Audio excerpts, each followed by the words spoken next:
YouTube, what's going on, man? It's Black Couch Booking back with another video. If you're new to this channel, please hit that subscribe button. Please like the video and please comment down below if you're new, man. Welcome to the channel. You will not be disappointed. Check out all of my old videos, and to everybody else who's already subscribed, you already know the deal. You already know how we do, man. Please watch all of my old videos, man. I'm gonna add more playlists. I'm gonna put more videos in the playlist, man. I got some work to do, man. The grind don't stop. But yes, I am wearing a head wrap that is red to acknowledge my tribal chief, Sokoa. Every time I make a video outside in the whip, people walking around, looking at me, staring at me. I like making car videos. They hit different. I get more energy. And with energy, we want to talk about Fatu and what is his ceiling in the WWE. And I'm also going to give some pointers on how he should be booked moving forward when the bloodline stuff is finished. So first things first, right? I'm going to be honest. I wasn't familiar with Fatu prior to coming to WWE. Funny enough, I knew who the Tongas were.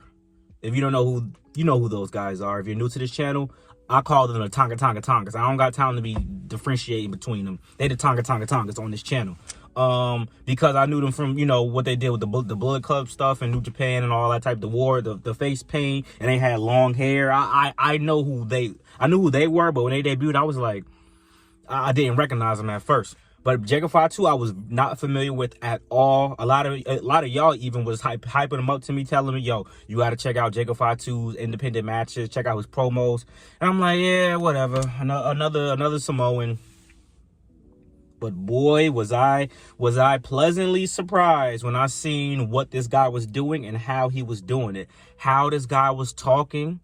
I felt when, even forget promos, I watched the interview with Fatu that he was doing. He was like maybe in an alley or like behind a building or something like that, talking to somebody. He had his shades on. He had a cigarette, I think, or something like that. And he was talking about how, you know, he ain't want to wrestle. He was in jail. He got locked up. Then he seen the Usos on TV. His wife held him down.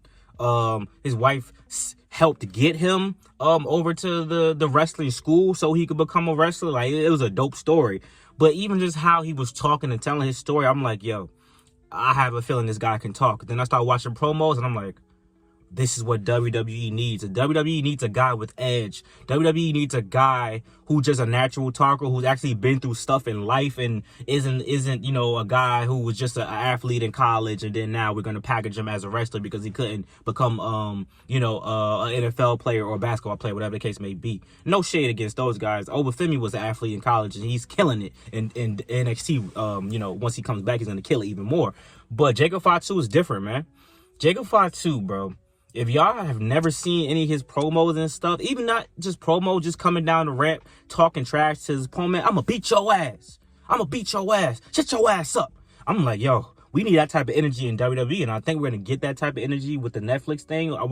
Let's not put too much expectations on the Netflix deal, but I do think they're going to let them start shooting off the hip a little bit more, and the people who showed a little bit of that energy is always actually the Samoans, to be honest. The things that Roman Reigns was doing against Jey Uso, and when he talks to his opponents in the ring, and the Uso, they always had that fire and that grit, and it's always believable. And so Sokoa as the street champ. But let me tell you something about Fatu, right? Let me do this now, because I don't want you to click off the video. Fatu can be a world champion. It don't got to be a multiple reign. He's a 5-time world champion, whatever the case may be. But Fatu ceiling is world champion. His floor, IC champ. IC champ, United States champ. At minimum, he's going to get that for sure. There's a fly on my window. That's why I keep looking up. Get the fuck off my window. Bitch, get off my window. His floor is a mid-card champ, solo mid-card champ, but I think he's going to be world champion, man. I think he can be, I can see him with the World Heavyweight Championship, man. And this is how you do it.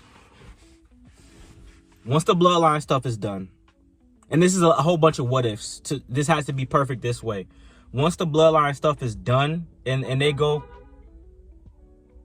I don't fucking know you, and they go their separate ways, this is what you do. You have to turn this man face. And let me explain why. I'm a big fan of the Creed movies, right? Creed 1 is the best one, but Creed 3 with one of my favorite actors, Jonathan Majors, despite whatever controversy, however you feel about what he went through, whatever the case may be, we're not talking about that. One of the greatest actors of the generation, right? They told a story about a guy who was convicted, who was in the prison system, hella awkward mannerisms, just coming back to society, wanting to get that opportunity that he felt like he was robbed of because he had to help his homie out and stuff like that. He really couldn't be what he was supposed to be. But they didn't dig enough deep into that. Like, they didn't dig deep into why Jonathan Major's character, Damien, like, how was it being in the system? Did he have to fight when he was in prison? Did like, really go into the mental of him, like, coming out incarcerated, and how he just wanted to change his life and have this coming of age story? Creed should have lost in that situation, by the way, because he was in the wrong. And that would have been a story of how, like, even though you went to jail and stuff like that, you could still come out on top and make a name for yourself. I think they should play on that in WWE, because the only thing in recent years that they played on with anything with prison is that Dominic Mysterio was locked up for 15 minutes, but he's like, I did hard time. I was taking people chicken nuggies and all the type of stuff. If Dominic Mysterio is still a heel, which I don't think he will be, but just bear with me. If Dominic Mysterio was still a heel at that time, you have Jacob Fatu confront him about him playing around with being a prisoner, being incarcerated. And Jacob Fatu, like, I don't do a good Bay Area voice. Guys from the Bay Area, like no weird stuff. To like as far as accents in the world, like the Bay Area in the United States, like the West Coast accent. Yeah, what's good, homie? You know what I'm saying? That Vince Staples type of like, those are top tier accents, especially when they start talking fast and they like get mad. That shit sound dope. It sound like they like pimps and players almost. But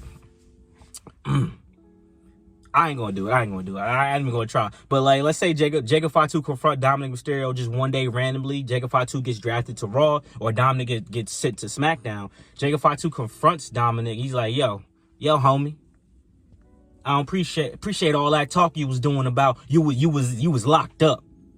First of all, you a buster for pulling up on your pops like that. That's number one. Ruining a lovely meal for your moms. And then when you get locked up, you think you hard now, huh? You think you hard now, homie? Nah, you ain't hard. I did hard time, gang. Hard time in the pen. Going against the other wolves. That's why I became the werewolf. I had to take out the lions and tigers and bears up in the cage. You was in the cage for 10 minutes. Shoot, I heard you might have been a little sweet up in there, giving it up. Then, Dominic does his back and forth, blah, blah, blah. And then that's how you get into the program. The program is Jacob Fatu going against Dominic Mysterio. He proving that a man who was incarcerated could change his life. Said, homie, I changed my life, man. My cousins helped get me over here. My wife looked me out. Meanwhile, you got a wife at home, but you want here messing around with all these shorties, the Liv Morgans and the Rias and all that. Nah, I don't like nothing about you. You a buster for real. You can't even control yourself, homie. So you know what? I'm going to teach you some self-control in the ring. That's how you start a little nice feud. Obviously, Dominic, heat, super mega heel. I think that would get over. Be some good matches with him and Jacob Fatu. You know what I'm saying? It would be beneficial to Dominic as well. I actually think Dominic is all right in the ring. A lot of people say he's not really that good. I think he's all right. And I think Jacob Fatu could benefit from being a babyface. People like Jacob Fatu. They boo him because he's with Solo Sikoa, but people know how great Jacob Fatu can be. And if you just let him actually talk and not have to do the I love you solo and all that, he can actually do something. Just like not both the Tongas, you know what I'm saying? Just like Tama Tonga, or is it Tonga Loa? Nah, it's Tama Tonga. Tama Tonga could talk his ass off too. High key, if you ever seen what he was doing overseas. But yeah, man, I think that's how you book it. I think that's a good direction to go in.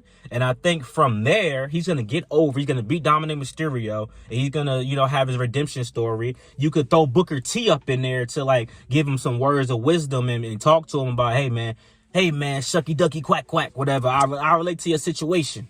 And I like what you're doing for the brothers that was locked up. And now you showing that, we could change our lives. And I was the five-time champion. But I think you can be the 6-time champion. I think you can be bigger and better than me. You have all the tools that you need. Now go out there and show them that brothers, not, I don't want to say brothers, but show them that we all need a second chance in life.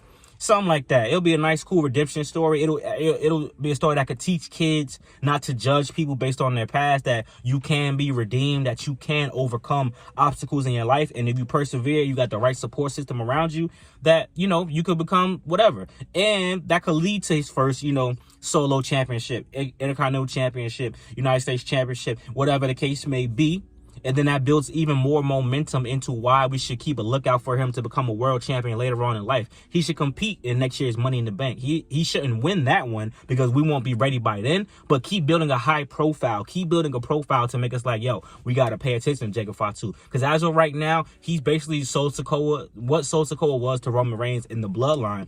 But I have the sneaky suspicion, I've been saying this for a long time, that Jacob Fatu is going to take over the new bloodline, or at least just get Sol Sikoa out of there, because Sol Sikoa hasn't been successful, you know, in recent times. He didn't win a solo championship. You know, they're going to lose at War Games, I'm assuming, unless, you know, a big swerve happens. So something like that, man. And then, you know, he'll take over the bloodline for a little bit. Solo will go back to Roman, and then they'll go back and forth. And then once all that's done, Jacob Fatu can be a solo star, do his own thing, and move around like that. I think that's the play. I think that's the way we go. But let me know what y'all think about that booking, man. I think that would be a great redemption story for Jacob Fatu, and it'll be inspirational to people everywhere. Imagine you in you know what I'm saying, you incarcerated, and you see that on TV, that somebody who was incarcerated like you is sticking up for you and saying we shouldn't play around with people like that. That would be dope to me. But y'all let me know, man. I might be yapping. I might be on some nonsense. Like, comment, subscribe. Thank you for the love and support as always. I appreciate you guys. And double upload. Why not? Let's do it.